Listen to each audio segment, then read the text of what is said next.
수 있을 것 같은데요. 김경필 머니 트레이너와 함께하는 돈줄 상담소 시간입니다. 김경필 대표님 안녕하세요. 네, 반갑습니다. 체크카드 좋죠? 체크카드, 네, 좋죠. 저는 법인도 체크카드입니다. 사실 저도 그런데. 아, 그래요? 예. 이게 써보니까 굉장히 좋은 게 그 결제를 할 때 바로바로 통장에서 나가면 우리가 눈에 신용카드는 보이니까. 쓰고 나서 확인하는 시스템인데 이건 예. 쓰면서 바로바로 확인이 되니까 너무 좋은 것 같아요. 예.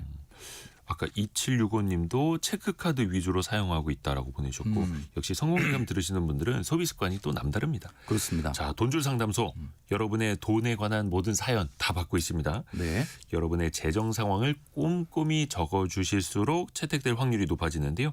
KBS 1라디오 성공예감 이대호입니다. 홈페이지에 들어오시면요. 돈줄 상담소 그 게시판이 있습니다. 거기에 써주시면은 저희가 성공예감 3종 선물 세트가 있죠. 와이즈 부스터, 와사비 세트, 고속 무선 충전 마우스 패드 거기에다가 백화점 상품권까지 드립니다. 신청 많이 드려주십시오. 그럼 4종 아닙니까? 4종. 그러네요. 예. 3 플러스 알파. 근데 알파가 더 커요. 그렇죠. 오늘 사연을 보면요. 30대 중반 맞벌이 부부고 아이 둘이 있어서 이제 4인 가족입니다. 네. 그동안은 잘 먹고 잘 쓰다가 결혼한 지 8년. 재작년부터 돈을 모으기 시작했어요라는 고민인데 약 6천만 원 정도의 마이너스 통장도 이제 있는 이런 부부의 사연인데요. 흔한 사연일까요? 흔한 모습일까요? 그렇죠. 예. 사실 소득이 낮지도 않고 굉장히 네. 높습니다. 보니까 그 두 분의 소득이 그 연간으로 말하면은 세후로 한 1억 정도 된다라고 하시거든요. 한 달에 640 정도. 그 정도 되고 이건 이제 받는 금액이 보너스 인센티브까지 다 포함하면 880까지 된다고 하시니까 네. 굉장히 소득이 높죠. 대한민국에 그 이 정도 소득을 받는 분들이 얼마나 되겠느냐 이렇게 생각하실지 모르는데 놀랍게도 2023년도 국세청 기준 자료에 따르면은 우리나라의 연봉 1억 이상 소득자가 139만 명이다라고 합니다. 네. 이 정도 숫자 이게 2023년도 기준이니까 지금 더 늘었겠죠? 네. 아마 이 숫자가 어느 정도 되는 숫자냐면 이게 공무원 전체 숫자가 129만 명이니까 우리나라의 공무원 전체 숫자보다도 10만 명이 더 많다. 1억 이상 버는 사람이. 1억 이상 버는 분들이. 우리나라의 그 노동소득 분배율이라는 게 있는데 이 노동소득 분배율이 2000년대 초반만 하더라도 57% 그러니까 국민소득 전체에서 근로소득이 차지하는 비율이 한 57%다라는 네. 얘기인데 이게 지금 20년 정도 지난 지금 시점에서는 이게 67%까지 올라갔거든요.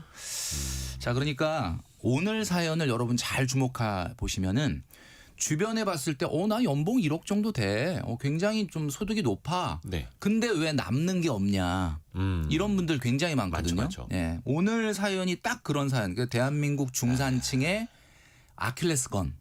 1억을 벌어도 남는 게 없는. 1억을 벌어도 남는 게 없다. 왜 그런지를 전형적으로 보여주는 사례이기 때문에 잘 들어주시면 좋을 것 같아요. 근데 오늘 사연 보내주신 분이 이제 부부 중에서 아내분인데 사연 보내실 때 표, 그래프까지 쫙쫙쫙 보내주셨어요. 장난 아니게.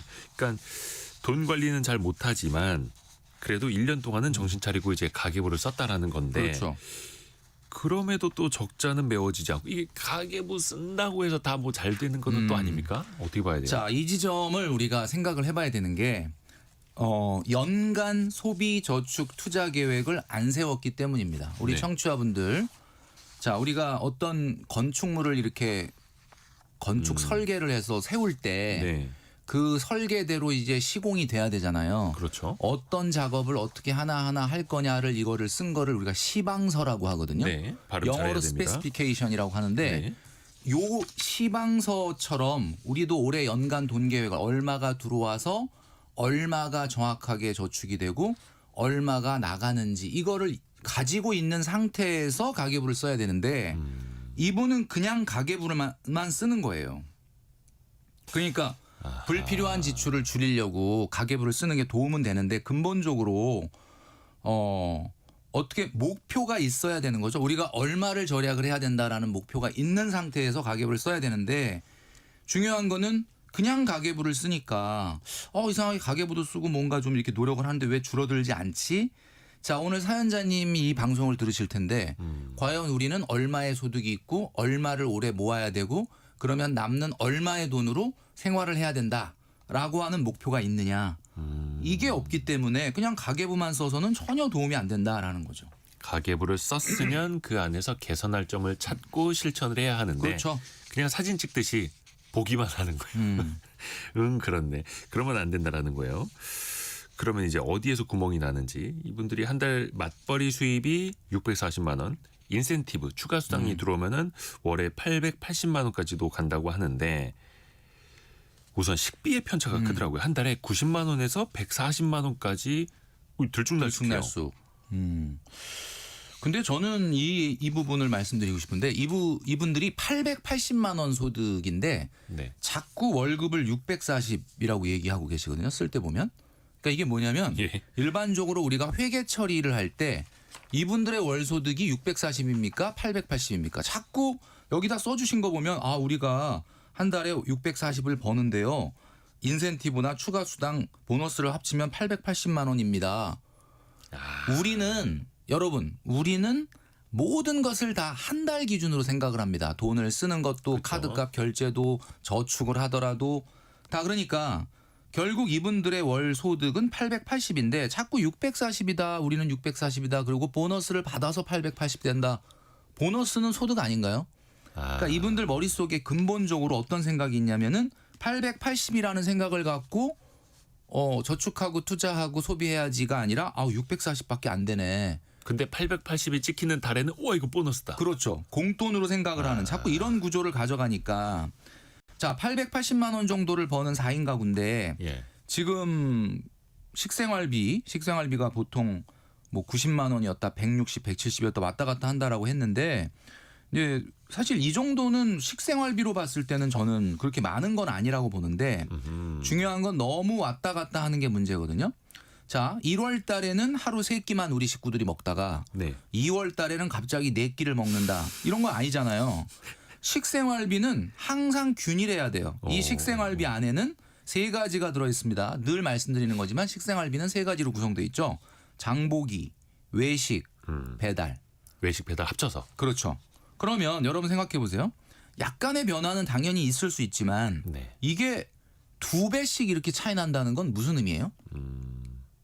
금액은 뭐 제가 말씀드려서 아시겠지만 그렇게 큰 수준은 아닌데 네네네. 이렇게 왔다 갔다 한다라는 것은 어떤 예산을 갖고 있지 않다. 계획적이지 않다. 계획적이지 않다. 그러니까 가계부만 맨날 쓴다 그래서 되는 게 아니다.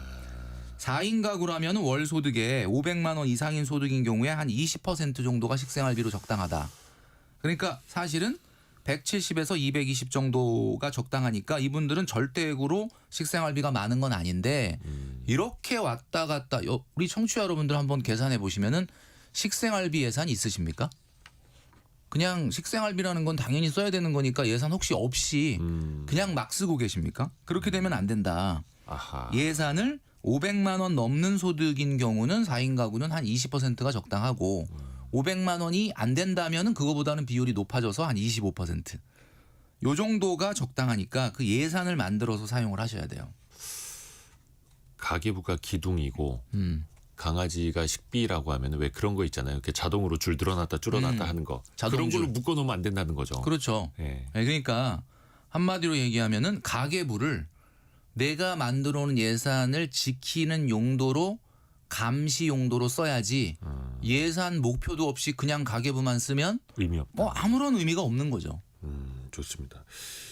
이야, 그래서 그 가계부 아무리 열심히 써도 적자가 컨트롤이 안 돼요라는 분들은 그 근본부터 다시 한번 또 보셔야 되는 네네네. 거고요. 문제가 이제 등장하기 시작을 하는데 자동차가 2대 있습니다. 이 정도 소득이면 대부분 다 자동차 2대입니다. 예. 근데 한 대는 대형 SUV. 대형 근데 SUV. 이건 다행히 할부는 끝났다고요. 근데 소형 SUV를 이제 아내분이 끄시는데 할부금, 운전자 보험으로 고정적으로 나가는 게 63만 원. 거기에다가 주유, 수리, 통행료 등등 각종 변동비가 70만 원. 합쳐서 한 달에 133만 원이 자동차와 교통비로 나갑니다. 어떻게 보십니까? 이 소득. 뭐 우리 돈출 상담소를 계속 청취하시는 분들은 잘 아시겠지만은 자동차라는 거는 내구재가 아니라 소비재다. 그러니까 결국은 한번 살 때 돈이 많이 들어가는 것도 있지만은 계속해서 돈을 잡아먹는 돈 잡아먹는 귀신이다라고 제가 얘기를 많이 하는데 가구 소득이 880이에요. 그러면 자동차는 이제 제가 늘 말씀드리지만 가구 소득의 6개월치 정도가 돼야 됩니다. 그러니까 한 5천에서 5,500만 원 정도 수준의 자동차를 타시면은 딱 맞는 가구인데 네. 이분이 그냥 차종을 써주셨어요. 그래서 제가 그냥 말씀드릴게요. 펠리쉐이드, 셀토스 이렇게 돼 있는데 요 가격을 제가 조사해 보니까 네네네. 펠리쉐이드는 평균 착각까지. 가격이 한 5천만 원 정도 됩니다. 네, 큰 근데 뭐 차예요. 이거 막 붙이면은 옵션 같은 거 붙으면 더 비싸지겠지만 셀토스는 평균 가격이 한 3,300만 원. 그래서 두 개를 합치면은 한 8,500만 원 정도 돼요. 예. 그러니까 정상 수준을 조금 초과하는 수준이다. 그러니까 연봉의 절반에 해당되는 차만 사라. 근데 지금 연봉에 월 소득의 10개월치의 차를 타고 있는 거죠. 그러니까 우리가 그렇잖아요. 뭐 이게 차를 그러면 하나를 줄여야 되냐? 그거 뭐 어떻게 또 작은 차로 가야 되냐? 이분들이 이제 돈이 이렇게 많이 버는데도 왜 이렇게 하나도 안 모이고 마이너스가 나느냐라고 얘기를 하시고 고민을 보내주셨는데 이유가 있는 거죠. 돈이라는 거는 6글자로 불편함의 결과물입니다. 불편함의 결과물. 동일한 소득을 받은 동기는 왜 이렇게 돈을 나보다 많이 모았지? 그 동기는 나보다 더 불편함을 감소한 감내하고. 거예요. 그러니까 뭐 이 세상에 불편함을 내가 스스로 겪으면은 그게 돈이 되는 거고 불편하지 않고 편하게 살려고 그러면 다 돈이 나가는 거니까. 그렇죠. 뭐 비행기 타고 다니고 그렇죠. 편하게 1등석도 타보고. 근데 이분들 입장에서 보면 지방에 사시거든요. 네. 그래서 대중교통이 불편해서 남편분이 버스로 출근하면 1시간, 차를 가지고 가면 30분. 또 아내분도 뭐 남편분이 일찍 퇴근하면 아이들 데리러 가야 되고 픽업해야 되고 뭐 초등학교나 유치원. 그러다 보니까 또 차가 2대가 필요하다 꼭 또 이렇게 또 볼 수도 있어요. 저는 2대가 필요하다고 봅니다. 예. 이건 당연히 2대가 필요해요. 우리가 수도권 서울에 대중교통이 굉장히 잘 돼 있는데 이 정도 소득인데 차를 2대를 탄다 그러면은 조금만 우리가 되죠. 불편함을 좀 감수하겠다는 생각을 이분들이 이제 돈을 잘 모으려고 하는 분들이니까 네네. 그렇지만은 이 지방에서는 뭐 현실적으로 막 대중교통을 이렇게 자유롭게 이용하기가 조금 불편할 수도 있기 때문에 네. 차가 2대야 된다는 거는 저는 그걸 뭐라고 하는 건 아닌데 네. 차라고 하는 것 자체가 지속적으로 소비를 유발하는 거기 때문에 조금 지금보다는 좀 유지비가 낮은 차를 탔으면 한 달, 2달만 계산해 보면 뭐 얼마 절약 안 되는데라고 하지만 이거는 끝없이 반복되는 고정비이기 때문에 생각보다 굉장히 큰 차이가 날 수 있다. 그래서 이거를 구조조정할 수 있는 노력이 좀 필요하다라는 거죠. 지금 마이너스가 나고 있습니다. 이 집이. 그래서 중고차나 전기차를 알아보는 중입니다. 이렇게도 쓰셨거든요. 또 뭔가 줄이긴 줄여야겠다는 생각을 하고 계시는 하고 거예요. 계시는 건데 전기차도 좋은데 예. 전기차를 살 때 또 부담을 해야 되는 비용이 있기 때문에 전기차 사시는 분들이 전기차가 대체적으로 싸진 않잖아요. 그러니까 전기차 사면서 이제 핑계가 내가 유지비 좀 절약하려고 바꾸는 거야. 뭐 이런 얘기를 하시는 거죠. 근데 보조금을 좀 받더라도 비싸긴 합니다. 비쌉니다. 또 그래서 오랫동안 잘 타야 그 유지비를 또 이제 뽑아낼 수 있는 거고요. 그죠. 유지비 차이를. 1248님도 자동차 2대는 맞벌이 부부인데 그러면 수입과는 관계없다. 움직이는 발입니다. 그 대신 중고차지요. 이렇게. 그렇죠. 싸게 사는 게 중요한 거죠 또. 맞아요. 지출 많이 하지 않으면서 감가상각도 크니까요. 어찌됐든 간에 이거는 본인의 선택이다. 불편함을 얼마나 감수하고 감수하느냐. 돈을 쌓아나갈 것인가. 그렇죠. 그래서 고민이 또 많을 수밖에 없는 거고.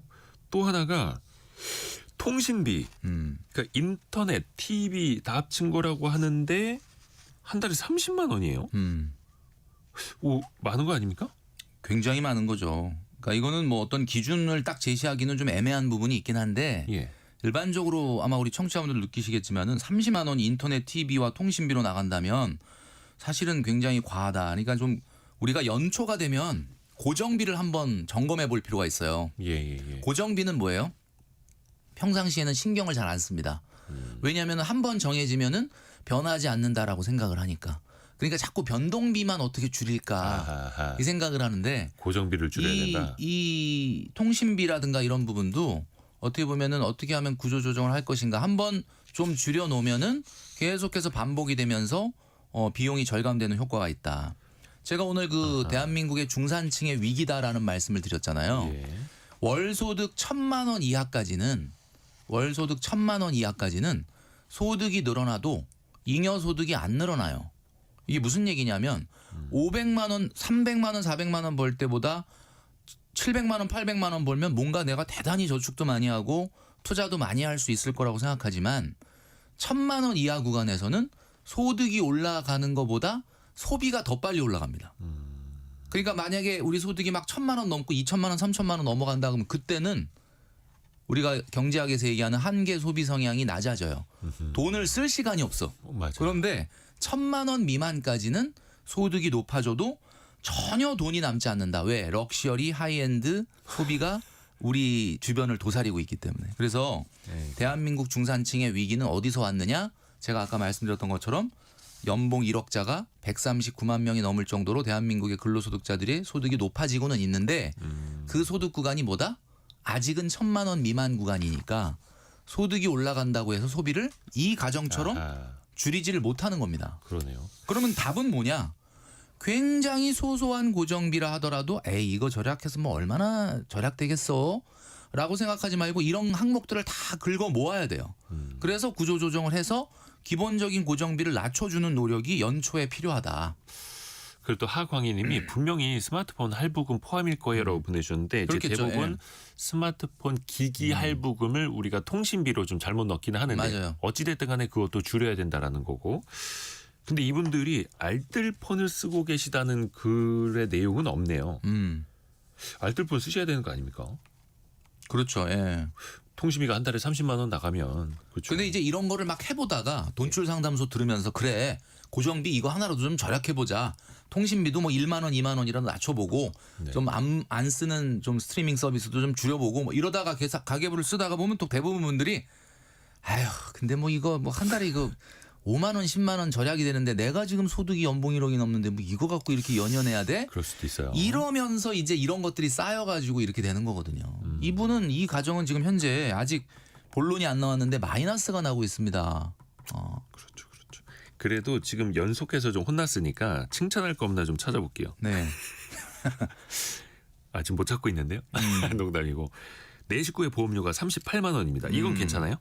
아 이거는 우리가 그동안에 우리 돈줄 상담소에서 꾸준히 얘기하고 있는 월 평균 소득의 3에서 5% 정도 보험료가 적당하다 이런 말씀드렸는데 정확하게 4.6% 정도 한 5% 정도 나옵니다. 그러니까 아 이거는 5% 칭찬할 이내. 이 정도면은 칭찬할 만하다. 라고 말씀드릴 수 있을 것 같아요. 좋습니다. 너무 빨리 끝내신 거 아닙니까 칭찬? 넘어가요. 아주 훌륭합니다. 또 딴 게 또 고민되는 지점이 있어요. 그러니까 숨은 보험료인데 네. 보험료 38만 원에 포함되지 않는 시아버지. 그러니까 남편의 아버지를 위해서 매달 25만 원씩 보험료를 이제 추가 지출하고 있다고 해요. 그러니까 아버님께서 좀 병원을 자주 다니시는데 입원과 퇴원을 반복하는 적도 있었고 뭐 한 달에 50만 원씩 지원해 드리는 적도 있었고 지금은 이제 25만 원씩을 지원해 드린다고 하는데 부담스럽지만 이게 또 끊을 수도 없고 고민이 됩니다. 그렇죠. 이게 이제 금액으로 봤을 때 25만 원 정도니까 네. 저는 뭐 이 정도는 해드릴 수 있다. 해드릴 수 있는 것 아닌가라는 생각을 합니다. 근데 이제 더 문제가 이 보내주신 분한테는 시아버님인 거죠, 이분이. 그죠? 네네네. 시아버님한테는 보험료가 25만 원씩. 그러니까 마치 경제적 지원을 하고 있는데 반대로 친정에는 뭘 이렇게 하는 게 없으니까. 그래서 아내분이 그게 불만이라고 합니다. 그러니까 아마 아내분이 그런 내용을 살짝 여기다 써주신 것 같아요. 김경필 멘토님이 말씀해 주시면 이 방송을 다시 남편에게 들려주려고. 이거 부담되지 않으십니까? 굉장히 부담되는데. 네, 한 가정의 평화에. 예. 근데 부부는 늘 말씀드리지만 우리 그 청취자분들 중에 이제 이런 거 고민하시는 분들이 굉장히 많겠지만 네. 부부는 경제적 공동체입니다. 경제적 공동체. 그러니까 경제적 공동체는 투명해야 돼요. 수입이라든지 지출이라든지 저축 투자에 대해서 완전히 공개를 해야 된다. 자, 이런 마음으로 두 부부가 대화를 한다면은 싸움이 일어나지 않는 범위 내에서는 이런 건 넌지시 얘기할 필요가 있습니다. 그러니까 이거를 남편분한테 여보 그 시아버님도 이렇게 우리가 우리 살림에서 이렇게 경제적 지원을 하는데 우리 부모님도 뭐 큰 돈 아니라 하더라도 뭐 용돈 좀 드리는 거 어때요? 이렇게 이야기를 해야 되는데 지금 여기에 약간 살짝 고민처럼 써주신 걸 보면은 그냥 속으로만 생각을 하고 얘기는 못 하고 계시는 것 같아요. 근데 이런 거는 그냥 넌지시 얘기해서 대화로 좀 뭐 싸우자고 드는 게 아니라 왜 그 시아버님은 돈을 주면서 우리 집엔 안 줘? 이건 뭐 싸우자는 얘기니까 그렇게 하지 마시고 그렇죠. 한번 넌지시 이야기를 나눠보시는 게 필요하지 않을까. 이게 또 그 두 집안의 상황이 다를 수도 있어요. 뭐 시댁하고 친정하고 예를 들어서 한쪽 집은 경제적 여유가 있지만 한쪽 집은 없다. 노후 준비가 되어 있지만 이쪽은 안 돼 있다. 그렇죠. 한쪽은 좀 편찮으시지만 한쪽 댁은 좀 건강하시다. 이러면 또 그러니까. 이걸 상대적으로 봐야 되는지 아니면 한 집에 25만 원씩 드리니까 이쪽 집에도 무조건 25만 원 드려야 된다. 어떻게 해야 되는지 이게 또 가정 내 선택이긴 한데 어렵습니다. 이거. 그러니까 대화가 필요하다라고 말씀드린 거고요. 네. 그냥 이 세상의 모든 사람들은 다 내 마음 같지가 않아요. 대화로 풀어야 돼요. 아무리 가까운 부부라고 하더라도 내 마음 알아주겠지. 내 마음 속에 들어왔다 나가지 않는 한은 모릅니다. 내 마음은 나밖에 모르거든요. 부부간일수록 대화를 통해서 이런 마음들을 이렇게 교류를 하셔야 안다라는 거죠. 대화를 많이 하시기를 바랍니다. 또 반대로 입장 바꿔서 내 자녀들이 장성했을 때 우리 집은 좀 노후가 준비되어 있고 건강한데 상대방 부모님 댁에 경제적 지원을 해드리는 걸 그때 나는 내 입장에서 어떻게 볼 것인가. 그럼 또 그 돈 내 자녀들이라도 모으게 해주자. 또 이런 생각이 들 수도 있잖아요. 그러니까 역지사지도 좀 필요해 보이고요. 맞아요. 또 하나 그 매월 생활비로 또 나가는 돈들이 있어요. 미용에 14만 원, 여가 여행에 26만 원, 경조사비 50만 원. 이거 무시 못하겠는데요? 우리 청취자분들이 지금 정도 되면은 궁금하신 게 있으실 것 같아요. 예. 880만 원이나 버는데 아직까지 마이너스가 나는 이유가 뭘까? 아직까지 뭔가 센 게 나오진 않았거든요. 보험료도 뭐 세지 않고. 아직 안 나온 겁니까? 아직 안 나왔죠. 그러니까 궁금하실 것 같아요. 예. 아니 뭐 왜 880이나 버는데 왜 마이너스가 날까? 그냥 소소한 것들이 다 이렇게 있는데 보면 변동 지출을 관리를 해야 되는데 예. 여러분 연초에 고정비에 대해서 한번 구조조정을 할 게 없는지를 살펴봐라라고 돈출상담소에서 말씀드렸잖아요. 변동 지출은 뭐냐? 변동 지출은 문화 레저 비용, 쇼핑 비용, 외식 비용 세 가지입니다. 그러니까 여러분들이 사용하는 그 돈 중에서 네. 변동 지출은 딱 세 가지 카테고리거든요. 문화 레저, 쇼핑 비용, 외식 비용. 근데 이분이 여기다 써주신 미용 이런 것들은 어디 들어갈까요? 문화 레저, 쇼핑, 외식 중에 외식만 빼고 다른 데 넣어야 될 것 같은데요, 같이? 문화 레저 비용에 들어갑니다. 이 미용, 자기 개발 네. 이런 것들. 자, 그러면은 문화 레저 비용이나 쇼핑 비용이나 외식 비용은 변동 지출이기 때문에 마음대로 그냥 쓸 수 있는 게 아니라 이것도 예산을 만들어 정해놓고. 놓으셔야 돼요. 물론 예산을 뭐 칼같이는 못 지킬 수도 있겠지만 네. 예산이 있어야 된다. 그러니까 문화 레저 비용에 얼마, 쇼핑 비용에 얼마, 외식 비용에 얼마 이런 것들이 있어야 되는데 이게 없이 쓰게 되면은 사실은 나중에 쓰고 나서 확인하는 시스템이죠. 신용카드가 그거 아닙니까? 그냥 쓰고 나서 왜 이렇게 카드 많이 나왔지? 그렇죠. 체크카드를 쓰면은 쓰면서 바로 통장 잔고가 보이니까. 보이니까. 그래서 이 예산을 변동 지출에도 적용을 하셔야 된다. 이렇게 말씀드리고 싶습니다. 그리고 아까 그 생활비 중에 50만 원이 따로 있었네요. 여가 여행, 미용, 뭐 경조사비 빼고 생필품 구매 등에 또 한 달에 거의 50만 원. 이것도 따로 있었네요. 그러니까 좀 지출이 많긴 합니다. 그렇죠. 네, 이것저것. 근데 또 저희가 일부러 퐁당퐁당 하는 건 아닙니다만 또 그 칭찬해야 할 포인트가 하나 있거든요. 초등학교 5학년 그리고 7살 이 아이 아이가 둘의 둘이죠. 교육비가 거의 안 들어가요. 지자체에서 발급하는 교육수당을 받고 계시고요. 또 국공립 어린이집에 보냅니다. 여기까지 칭찬해야 되는데 또 앞으로 또 교육비가 또 늘어날 수밖에 없잖아요. 그러니까 이분들이 지금 월 소득이 880만 원이나 된다고 하는데 네. 교육비가 많이 들어가서 마이너스가 나나? 라고 생각했는데 교육비도 많이 안 들어가요. 네. 그런데 앞으로는 어떨까요? 앞으로는 지금 한 명은 유치원, 한 명은 초등학생이니까 당연히 현재는 들겠죠. 안 들어가지만 앞으로는 어떠냐면 이게 굉장히 기하급수적으로 커질 가능성이 있어요. 그래서 지금 마이너스가 나면 안 됩니다. 그런데 교육비는 제가 한번 말씀드린 적이 있었지만 나름대로 원칙을 정해서 사용하실 필요가 있습니다. 우리 아이가 국영수는 잘 푸는데 나중에 성인이 돼가지고 문제 해결 능력이 떨어져가지고 무슨 문제만 생기면 부모님한테 쪼르륵 달려와갖고 엄마한테 의지하고 물어보고 이렇게 의존적인 인간이 된다 그러면 어떠세요? 그럼 안 되겠죠, 그죠? 그렇죠. 그러니까 어느 정도 이 성장기의 결핍을 좀 줘야 됩니다. 뭐든지 교육으로 다 해결하겠다. 뭐든지 좀 필요한다 그러면 학원으로 다 보내주겠다. 이렇게 하시면 안 돼요. 그러니까 교육비 예산은 유아기 때 소득의 10% 이내. 초등기 때 소득의 15% 이내. 중고등기 때는 다시 10% 이내. 초등기 때가 좀 가장 그 소득 대비해서 교육비가 많이 들어가는 때거든요. 왜냐하면은 네.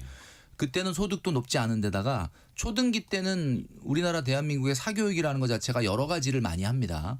뭐 예체능도 하고 그다음에 또 다른 어떤 요즘은 또 국영수 관련된 거에서도 뭐 여러 가지 뭐 또 책 독서라든지 여러 가지 것들을 많이 하거든요. 네. 근데 이제 중고등학교에 들어가게 되면 어느 정도 진로가 확정이 되면서 교육비에 대한 비율이 소득 대비해서 낮아지거든요. 그리고 그때는 또 소득이 높아지기도 하고 그래서 제가 말씀드리는 유아기 때 소득의 10% 이내, 초등기 때는 소득의 15% 이내, 중고등기에는 소득의 10% 이내. 반드시 10%를 써라라는 뜻이 아니라 10% 이내로 하시되 이거를 자녀에게 너가 원하면 무조건 뭐든지 다 해줄게 이런 얘기는 하시면 안 되는 거예요. 아하. 어느 정도의 계획과 선이 반드시 필요한데 그러게요. 이분들 입장에서는 교육비가 아직 본격적으로 나가지도 않았는데 벌써 마이너스니까 그렇죠. 다른 가정보다 조금 더 긴장을 좀 하셔야겠어요. 긴장될 포인트가 또 나옵니다. 문제가 있습니다. 마이너스 통장. 네, 드디어 나왔네. 마이너스 통장. 부부 합산, 그러니까 각자 또 마통을 갖고 계세요. 9천만 원 한도입니다. 두 사람 합쳐서. 그 중에 이미 6천만 원을 꺼내 쓰고 있습니다. 5,900, 6천을 좀 쓰셨죠. 이것도 습관이 되지 않습니까, 사실은? 자, 이제 여기서 결론이 나옵니다. 소득이 880만 원인데 왜 마이너스가 날까? 쓰는 걸 보면은 뭐 어디 한 곳에 막 엄청나게 뭔가를 쓰는 것 같진 않은데 다 소소한 것들이 모여가지고 이렇게 소비가 쌓이다 보니까 880을 벌어도 마이너스가 나는데 중요한 건 이분들이 큰 문제가 뭐냐? 자신들이 지금 얼마를 쓰는지를 몰라요.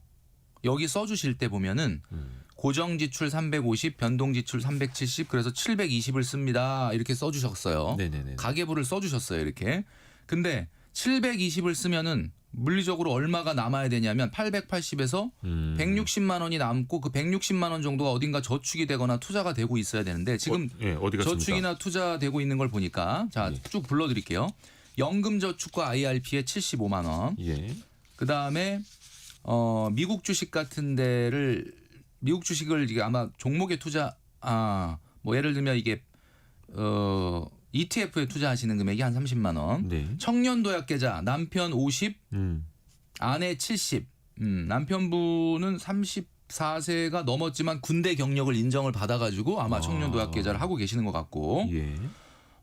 그다음에 여기까지 하면은 105만 원에 120만 원이니까 225만 원 정도를 저축을 하고 계시는 거고요. 그다음에 아이들한테 20만 원씩 40만 원씩 매달 증여한다라고 생각을 하고 네네네네. 주고 계세요. 그럼 265만 원이죠. 네. 자, 그럼 여러분 파악하셨죠? 150, 160만 원의 여유가 있는데 265만 원을 저축하고 있잖아요. 저축과 투자. 그럼 합쳐서. 이게 뭐예요? 증여까지. 결론은 마통해서.